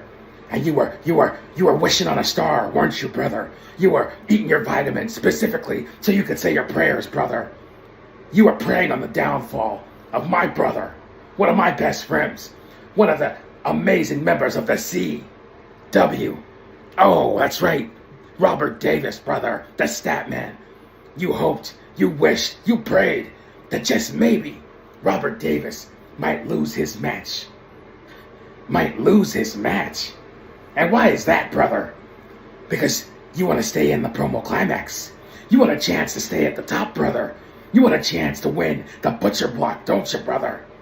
And the reality is I don't know if Robert Davis is going to win his match or not. I mean, I think we all know the result, right? And then I don't know who's going to win between you and Daz, brother. But I do know one thing. As a person who doesn't give a damn about this tournament, brother, that doesn't care if I win, at the very least, I can play spoiler to you, brother, can't I? Because you're still holding on to something that means a whole lot to me, brother. Those tag team championships. And you wouldn't give me a shot, would you, brother? No. But you gave a shot to Michelle Larkin. And you gave a shot to Stephen Nicholas. And whoever the fuck that is. But you wouldn't give a shot to A.T. Rustler. So I'm coming to make sure that you lose your shot, brother. And maybe it won't make a difference. Maybe your co-host beat you anyways. But in the event that he didn't beat you, I want to make your path a little harder, Moses Marquez. I want to make your path a little more difficult, El Jefe. And how exactly do I plan on doing that, brother? Well, as far as I understand it, these promos have to be at least 3 minutes long. And I'm looking at the clock, bitch. And right now it says 2 minutes and 14 seconds, 15, 16 seconds. And I'm just gonna do one last thing, brother. Just to mix things up. Just to fuck with you, El Jefe. I'm gonna simply step to the side. Captain Dazzy Lee, brother. Go ahead and take your victory. This is a forfeit. These points go to the captain, El Jefe. As long as you have my tag team championships, everything I do is to make your life difficult, brother. I hope you lose everything. You lost to Robert Davis. I hopefully just fucked up your chances here. And if you ever try to come for the Demoness, you'll have all the CWO to deal with. Take that, bitch.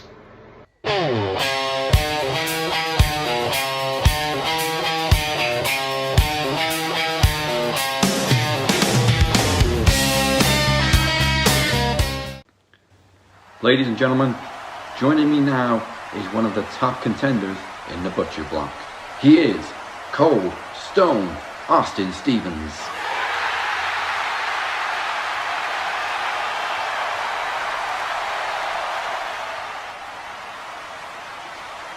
A.T. Rustler, you think you're the only one that can come up with a retro gimmick? What? I don't give a rat's ass if you're cutting promos in black and white or color. I'm fixing to stomp a mud hole in your ass and walk that son of a bitch dry.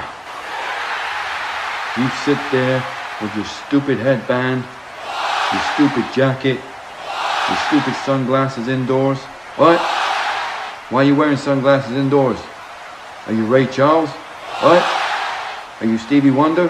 What? Because my sights are set firmly on bringing home my TV championship.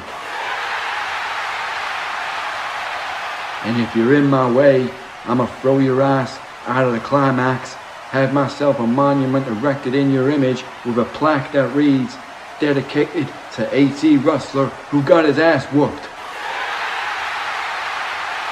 You sit there trying to beat Hulk Hogan.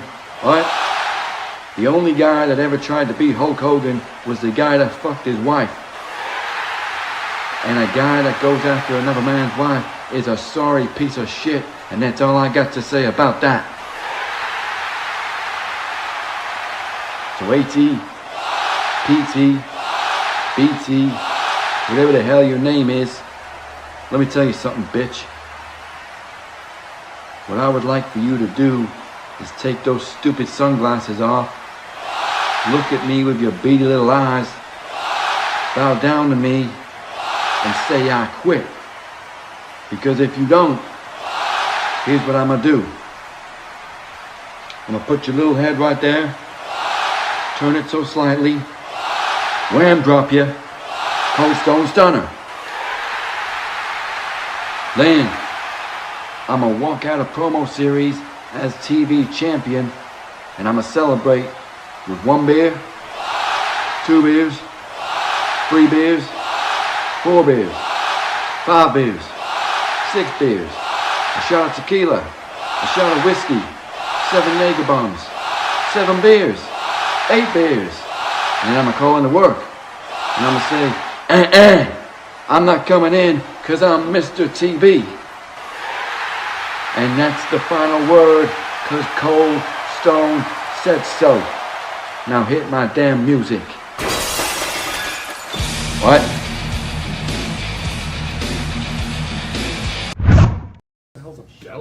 A bellend? You're a bellend, mate. Look, bellend 1, bellend 2, big veiny bellend over here. As usual, we do have some stuff sent in for the bellend board, so let's get to... did Beer send one in? I think Beer did one first. Beer did one first. Oh, he definitely got bruv points. But, yeah, he's got those. Oh, no, trust me. The fucking Chris is all over the bell end board this week, but he's on somebody that we were going to give points to anyway. Yeah, I think Beer's trying to give points to Tony Khan with this one. TK did an interview with Ariel Helwani this week, and someone did a count on how many times TK said the word great. It was over 130 times. Are you sure it's going so great? Now, 130 seems harsh to give that many points to TK, especially when he's already sitting on 800. So, right. I'll give him 10 points for that. 10? Yeah. It's not majorly offensive. It's just funny. I was going to say, it's just like if we were going to give Vince Russo points for every time he said bro. Oh, jeez. We'd be on like 700. Yeah, in one episode. All right, Chris, what you got? Oh, he's giving points to Mercedes. I mean, she was going to get points anyway, but okay. Right. Chris said, okay, guys, as usual, whenever you hear something from me, it means I have something good. Now, before I tell you what this is all about, let me point this out. Chris has been given AEW a world now. I think that means he's giving him a chance. And he's not to the part where Mercedes has showed up at least. Chris, I'm going to be honest, I'm having a hard time reading this. Yeah, but basically, Mercedes is all bent out of shape of what Dave Meltzer said about her. Oh, yeah, so Dave pretty much went on this whole thing and answered somebody who in the ring, who the best in-ring wrestler was right now. He was saying Sarai, which is one of the ladies over in Japan. All-around contenders, I see Tony Storm, Monet, Sky, Sarai. obviously we know how much his love for Japan is. He's going to be leaning towards a different way, especially with some of the ladies. He has a higher echelon for as far as overall work and all that fun shit. Mercedes goes on to bitch and complain. How dare you say that there's people better than me? I am a however many time champion. I've got all these world titles. I am the greatest. I am the ultimate Monet. I'm the this. I'm the that. And with that, I'm like, way to play into your kayfabe. But in good goddamn reality, you know you're not as good as these ladies, right? You know that, right? Like you're carrying around indie promotion championships and claiming them as world championships. Like you're making this out to be way bigger than it should be. But hey, I guess that's a part of your gimmick is to blow it out of proportion. And if that's the case, you're doing it excellently. Yeah. But Dave's going to tell you how it is. Whether we like to agree with Dave or not, whether you don't have to agree with Dave. Let me fucking make that perfectly clear. Just because I say what I'm saying doesn't mean you need to agree with what he says. But he has the right to say it. And you can be as mad as you want to be, but you're not going to stop writers from saying what they want. 30 points, because I figured she'd bitch and complain, so we'll just give her 30. Yeah. And of course, she won another 2 titles this week. Hooray. Hey. I'm sorry, was that exciting? Good for you. Was that excitement? Because it wasn't supposed to be. No. I'm going to throw out 20 points to the NYPD. Obviously, it wasn't the real NYPD. You know, we know how kayfabe works. But there was a bunch of nerds, probably trainees, dressed up as cops, trying to break up the brawl on Raw this week. For starters, they were wearing cop uniforms with dress shoes.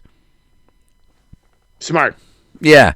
They did very bad in breaking up the brawl. At one point, they could see that CM Punk was choking out Logan Paul with a kendo stick, but they were more concerned with making sure Roman Reigns didn't hit anybody. Yes. So even the cops don't give a shit about Logan Paul. Yep. They're all still mad about the fucking thing in Japan. But what else was it? I think it was when Brock was in the ring. They didn't know what to do, and they were just watching somebody get beat up, and they were just backing off, and then they were running out of the ring. And then two of them, I think, got in the way of a spear where Roman just speared 3 of them, including Bronson Reed, through the barricade. So, they're not very good cops. No. Plus, each and every single one of them had a man bun. The long hair thing, yeah, you know damn well cops don't have no man buns, you motherfuckers. If you're in a man bun and you're in uniform, you're definitely a wrestler plant. Yep. 100%. So 20 points to the NYPD. NYPD. Direct from the Performance Center. Oh, goodness. I love it. All right. I got to get a little, I don't want to say political, but a little, I guess, Karen-esque. Like, I get it. You know, Brock Lesnar's a massive name. And bringing him back matters in a way and all that other fun shit. But still, regardless, everything that's happening right now, look at where, like, Vince is out of the way, 100%. Like, he's not, in, you know what I mean? And Brock should be in that same boat. So, because I know that they brought him back because they need the fucking help super bad, I'm going to give Uncle Paul 25. Because, like, come on. Again, it should be way more if I'm really this outraged about it. But the reality is I get it. I get it. And that's why I'm not, like, overly, like, pissed that he's here. But, again, it's one of those things where it's hindsight should be 20/20. Yeah. And you blind as a fuck right now. So I got points to give out to a team and then solo points. So I'll do the solo points first. Nikki Bella. She gets 20 points just for an awful promo. Cringy promo. And again, the whole I revolutionized the division bullshit. No. Oh. It gives me shivers down my spine every time I hear it. Yeah. You didn't revolutionize the division. I don't know what you did to it, but it was wearing bows and was covered in glitter and shit. So Yeah. 20 points for an awful promo. I mean, my standards weren't very high for Nikki Bella. I've never enjoyed a Nikki Bella promo. No, but if you can't hit the bare minimum. Yeah. And one thing that's always annoyed me about her promos is her upper inflection. Why'd you have to remind me? This is why I don't watch fucking Nikki Bella shit no more. I just like, nope, walk away. Walk away. Actually, I'm going to add another 5 points for that, just for the upper inflection. Just for the upward inflection. For the unnecessary upward inflection. Family Guy nailed it Yes. when they mocked the upward inflection. You just sound dumb. Very much so. Okay, and then my other points for the team are for Cora Jade and Mandy Rose, because we get it. You make so much money flashing your bits. Well, you manufactured bits. And you don't need wrestling anymore. We get it. You don't have to remind us every couple of weeks how much money you make. Nobody cares. No. Good for you. You do you. Nobody gives a shit. That's really what it comes down to. Is like, we don't care. Have fun. Congratulations on being successful. We're glad. Don't get me wrong. Wrestling fans are glad you made it. We don't give a damn. Understand that, darling. We don't give a damn. And again, Craziness. we've pointed this out before. Most of your subscribers wouldn't know who you were if it wasn't for wrestling. Isn't that a motherfucker? That's a motherfucker, boy. I tell you what. So 20 points each. They're both on 50 now. I don't think I've got anybody else for the Bell board this week. Yeah, no, I haven't done the Russo check, nor do I want to give a damn.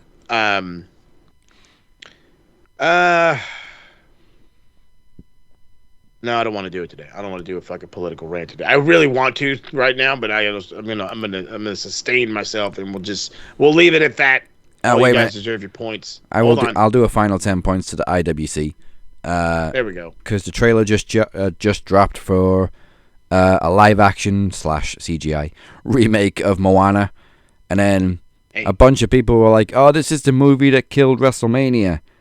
No, because they announced it like 3 or 4 years ago, and they finished shooting it last year. So this was before Dwayne no-showed for the entirety of 2025. So yes, Moana is not the reason that The Rock didn't show up. He just didn't give enough of a shit.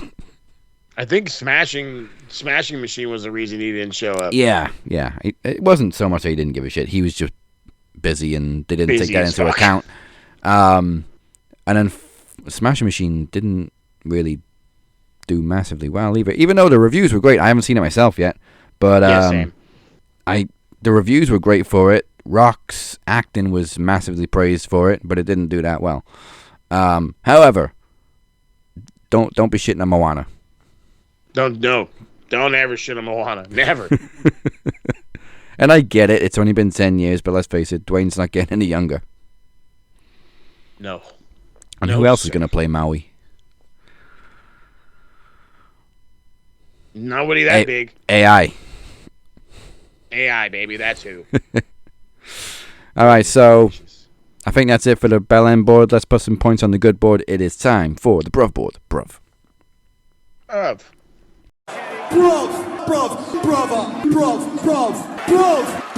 Brother. All right, so Beer definitely has points Yes, he did. added for this one specifically. Let's go to 20 points to Blake Monroe and Sol Ruka for a banger match on NXT. 20 points to Desmond Xavier, a.k.a. Wesley, for being a beast in his return match. And 50 points to Obafemi just for his promo.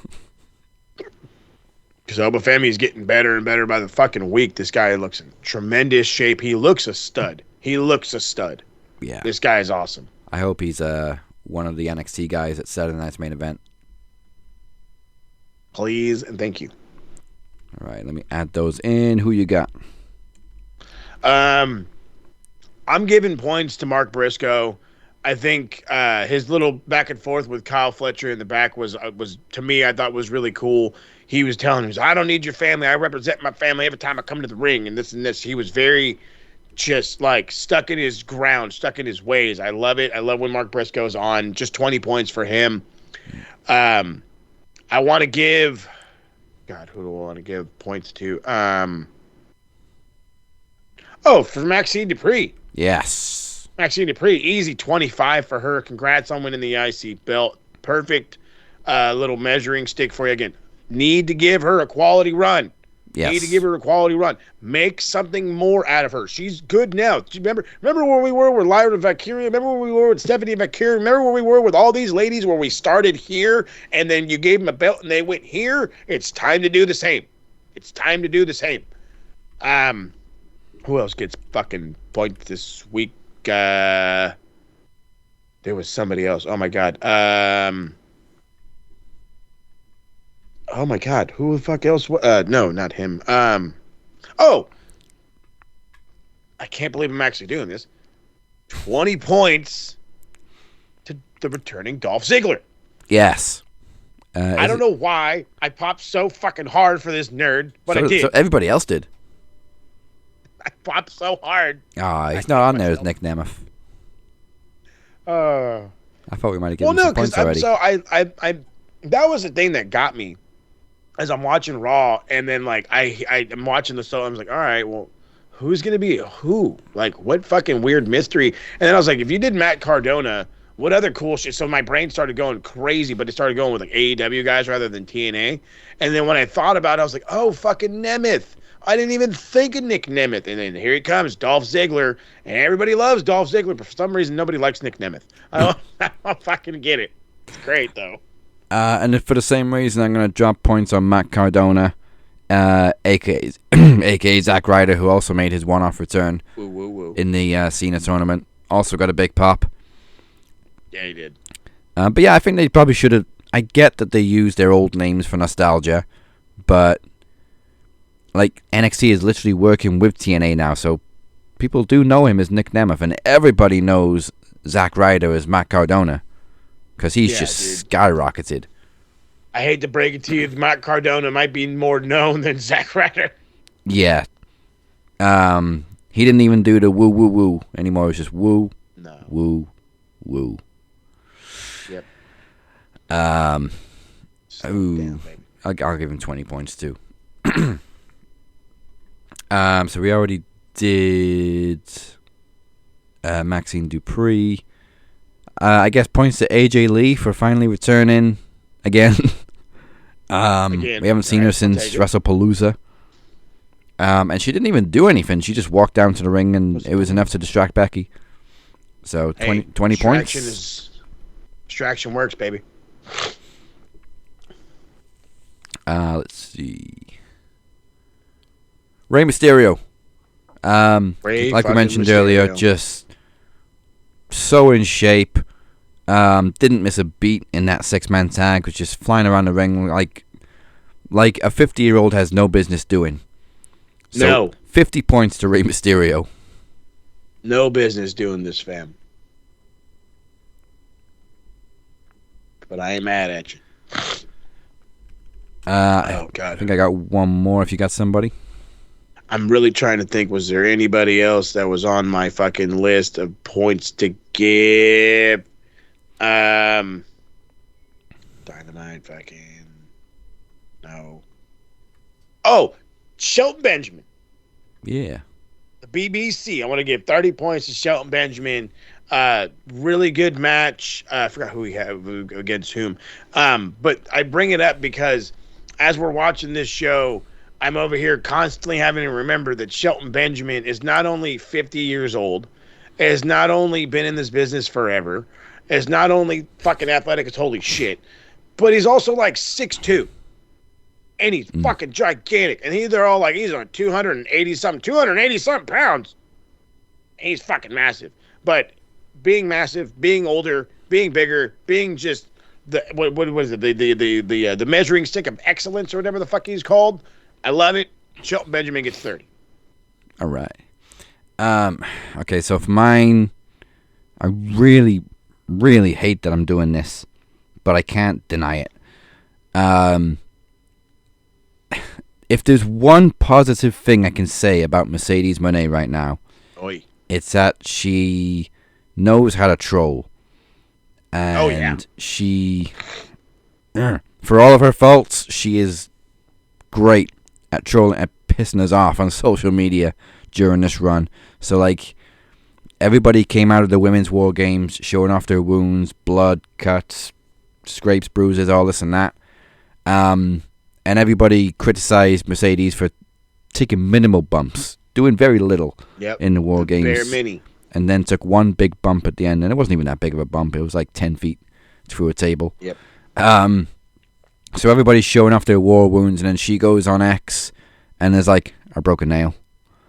Mm-hmm. Fucking bitch. But she's great for it. So, I don't want to sing her praises too much, so I'm just going to give her 5 points for trolling people. 5 points may just be enough, fam. Is there anybody else? Actually, you know what?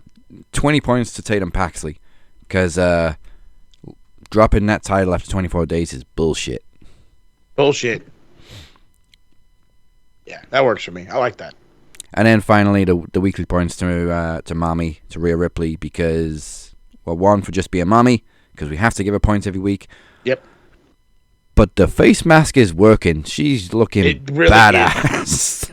It really is. I hate that it works so well.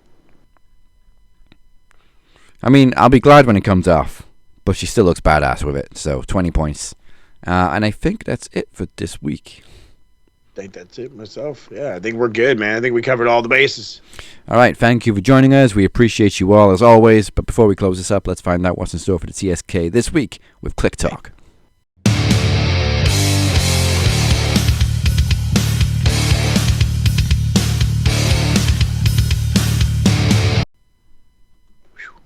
Goodness gracious, so much is going down. The episodes were dropping late. Check out Kicking It with, was it not Kicking It? Kicking It with the TSK. TSK all MFN day. Spell it out just like that. MFN, baby. Check them out.